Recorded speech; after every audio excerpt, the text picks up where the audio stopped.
Okay, so now we're on to part 2 of Atonement, and I think the thing to sort of focus on here is how massive the contrast is from everything that's gone before, in terms of form, in terms of language, in terms of structure. So part 2 isn't divided into chapters. It's sort of one long piece of text. There's occasional breaks, but there's no clear chapters. It's sort of broadly chronological, but it sort of meanders with Robbie's mind. It's in that stream of consciousness style, so it follows Robbie's mind as it gets more and more confused.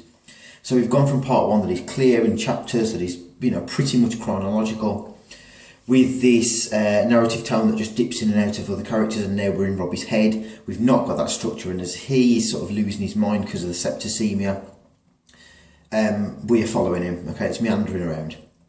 So that's a massive contrast, first of all, and shows that loss of innocence. But also what's interesting is that the style has sort of developed. Generally, Victorian novels were told clearly in chapters and chronologically.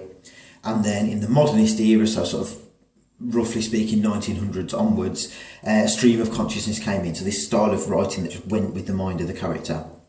So as Brian is growing up, the style has actually evolved from something that we get sort of in the 1800s to something that we might get in the 1900s. So that shows that development as well.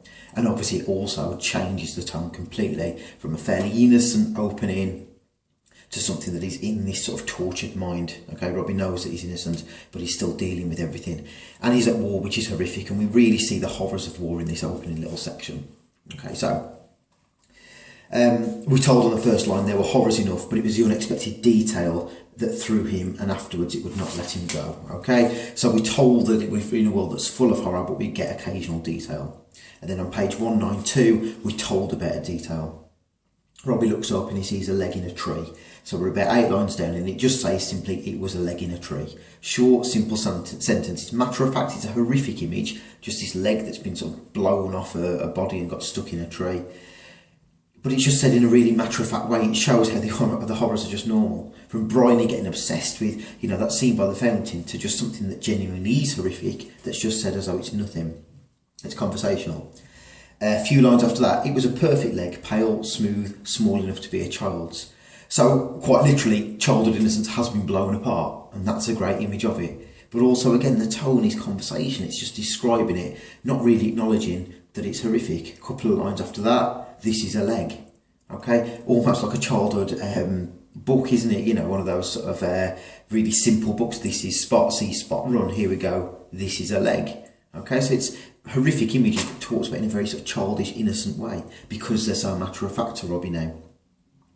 And we told that halfway down the page, they refused to be drawn in.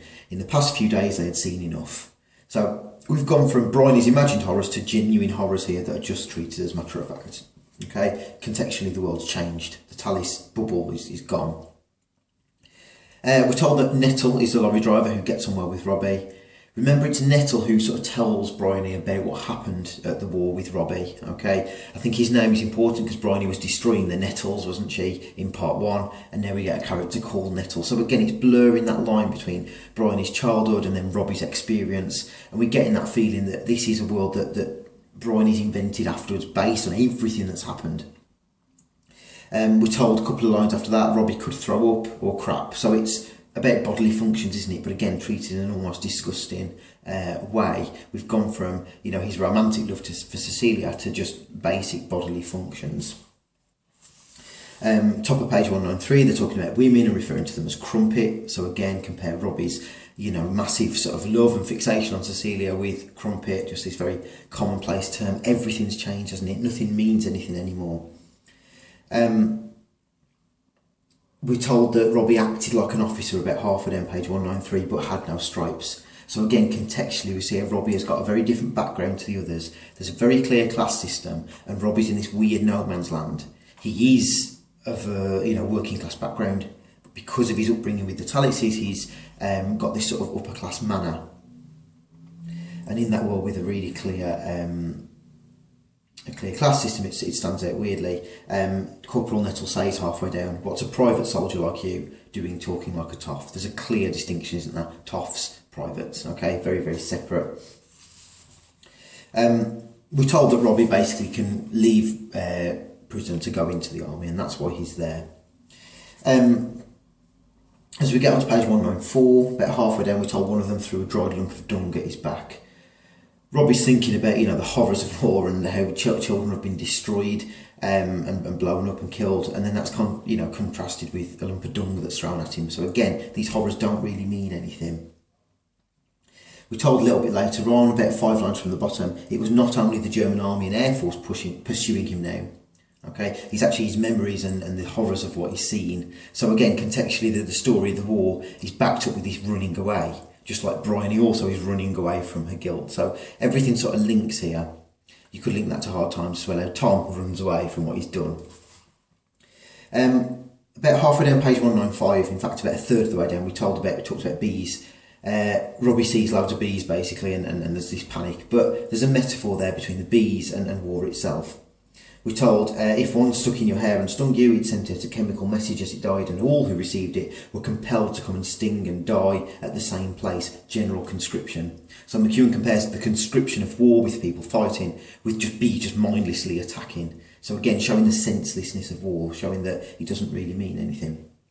Again, I think you could compare that to Dickens with the Hands in Hard Times, who are expected to just do their action and not think. McEwan's making the same point about people at war, that they're just expected to just do these horrific things and not think about it.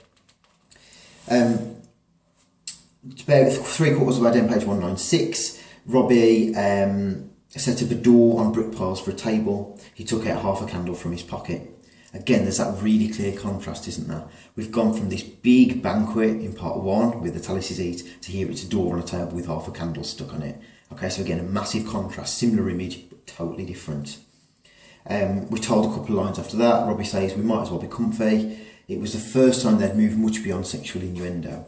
So again, we've gone from this, this big sort of flowery language in part 1, the hieroglyph and words like that, so just here, it's just innuendo, that's all they sort of talk to each other. Top of page 197, we're told there may have been French Nazis, German sympathisers like we got Mosley. So Oswald Mosley was a British man, but who sympathised with Hitler. He was sort of a fascist as well. So again, I think McEwan's very carefully pointing out that there's no sort of simple idea of good and evil.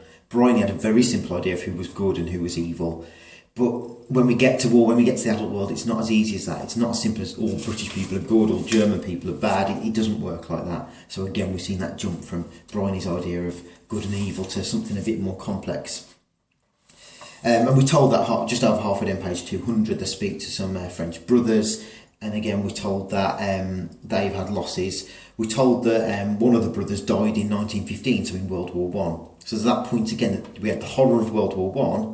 And then we've got the horror of World War II, just 30 or so years later. So, in fact, only 20 years later, really, 25 years later. So it's not, there's not been a big gap of time, and yet here those horrors are again. People aren't learning. And the madness is said again about a third of the way down page 201. We're told the whole army was fleeing to the coast, armed with cigarettes to keep the hunger away. Okay, so cigarettes, they're armed with cigarettes, it's an ironic word, isn't it? They're not armed with guns, they're not armed with things that are going to do any good. They're only armed with cigarettes, and they've only got cigarettes because they can't get food, so the cigarettes just sort of make them forget that they're hungry. So it's very, very pathetic. And we reminded, that Paul Marshall, who also offered cigarettes to the police, is making a lot of money out of this suffering. Again, you could maybe link that to the treatment of the hands in Hard Times as well.